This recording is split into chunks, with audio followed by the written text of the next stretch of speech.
পৃথিবীতে মেয়েদেরকে আল্লাহ এত সুন্দর সুন্দর করে বানিয়েছেন। আমাদের আদি মাতা হযরত আদম আলাইহিস সালামের স্ত্রী, আমাদের মা যিনি হযরতে হাওয়া আলাইহিস সালাম, পৃথিবীর বিশ্ব সুন্দরীর তালিকায় তার নাম। তাফসিরে কাবীরের ভেতরে দেখবেন এত সুন্দর বর্ণনা আছে, হযরতে হাওয়াকে আল্লাহ এত সুন্দর করে বানিয়েছিলেন। আজকের দুনিয়ার বিশ্ব সুন্দরীকে দেখে মানুষ মাথা পাগল হয়ে যায়। হাওয়া আলাইহিস সালাম তাদের তুলনায় 100 ভাগ সুন্দর ছিল। কথা বলে না কেন? মেয়েদের রূপ সৌন্দর্য যদি প্রদর্শন করা এটা বিষয় হতো যে দেখানোর জিনিস, তাহলে হাওয়া আলাইহিস সালাম মানুষকে দেখিয়ে বেড়াতো। অথচ আজ অনেকে লাইন খোলে, নিজের বউ যদি সুন্দরী হয় ও দিশায় পায় না করবে কি, আর ওয়াল কাতরা মাখায়, উলট পালট জিনিস মাখিয়ে মোটরসাইকেলে করে নিয়ে মানুষকে দেখায় যে জিনিস আমার আছে। তো জিনিস আছে, আমি করব কি? কথা বলেন এখন। সম্মানিতা মা বোন যারা এসেছেন, আপনার সৌন্দর্য, আপনার সাজগোজ, আবার বলেন, আপনার সৌন্দর্য, আপনার সাজগোজ এটা শুধু আপনার স্বামীর জন্য। স্বামী বাদ দিয়ে পৃথিবীর কাউকে যদি প্রদর্শন ইচ্ছায় আপনি দেখান, কিয়ামতের দিন আপনি জান্নাতের সুঘ্রাণও পাবেন না।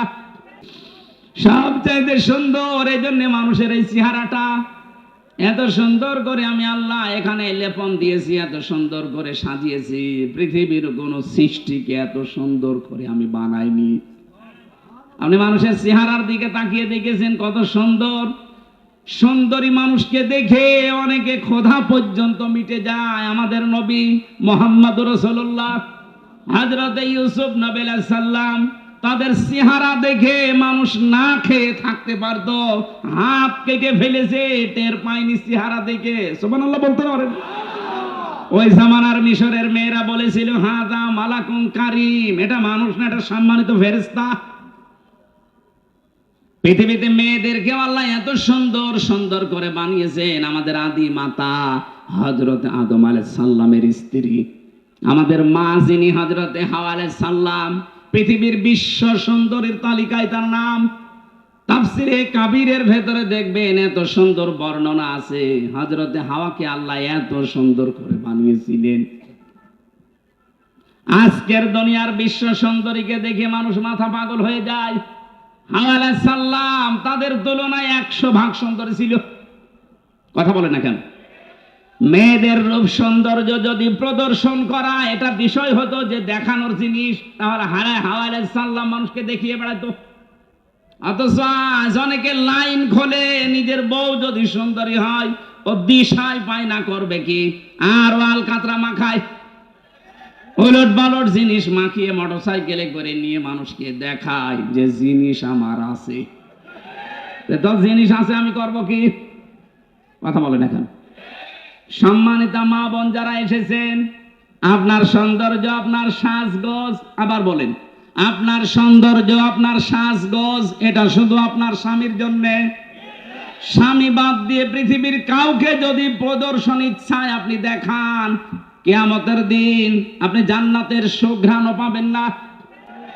যেহেতু এখন রাষ্ট্রীয়ভাবে পর্দার আইন দেশে নেই, এই জন্য অনেকে অনেকভাবে চলছেন। আমরা যারা পুরুষ মানুষ আছি, আমাদের এখানে 2টা ঔষধ আজকে থেকে খাওয়া লাগবে। আমি সহ যারা আছি প্রত্যেকে 2টা ঔষধ খেতে চাই। কি? তাহলে জেনা থেকে বেঁচে থাকতে পারবেন। চোখের জেনা, সূরা নূর 18 নম্বর পারা 12 নম্বর পৃষ্ঠা 7 নম্বর লাইনের 30 নম্বর আয়াতে আল্লাহ ঔষধ দিচ্ছেন, ওয়াকুল লিল মুমিনিনা ইয়াগুদ্দু মিন আবসারিহিম ওয়া ইয়াহফাযু ফুরুজাহুম যালিকা আযকা লাহুম ইন্নাল্লাহা খাবীরুম বিমা ইয়াসনাউন। রব্বুল আলামিন বলেন, হে নবী মুমিন পুরুষদেরকে বলেন, তারা 1 নম্বরে আপনার আপন মা, ওই পাতানো মা না, আপন খালা, পাতানো খালা না। অনেকে ধর্ম খালা পাতিয়েছে, খালার মেয়ে আছে এই জন্য। কথা বলছেন এখানে, এমনি খালা বলে না, মেয়ে আছে খালার এই জন্য খালা, ধর্ম খালা। 2 দিন পরে খালা হয়ে যায় শাশুড়ি। এই কথা বলছেন এখানে। এলাকায় এরকম মানুষ নেই? এখনো কাদের ধর্ম খালা আছে হাত তোলেন তো। ও এই একজনের। ও মনে হয় খালার মেয়ের সাথে গল্প করছে।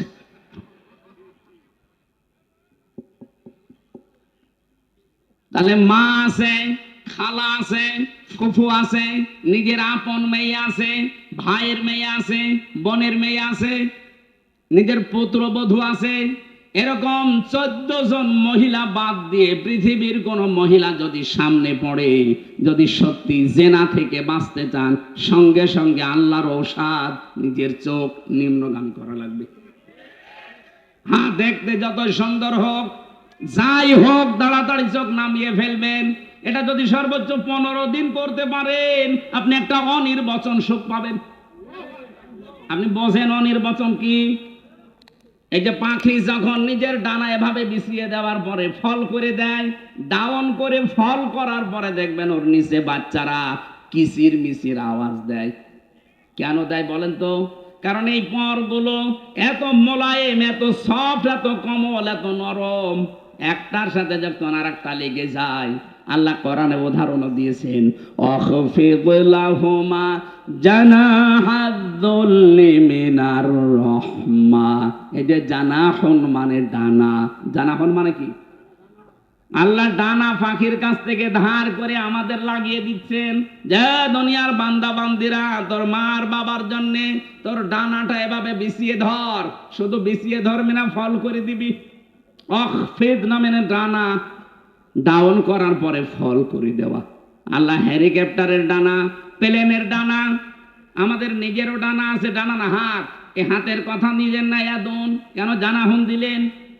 কারণ আমাদের হাতের ভেতরে নরম কিছু নেই, সবই শক্ত হাড়। কথা বলেন না কেন?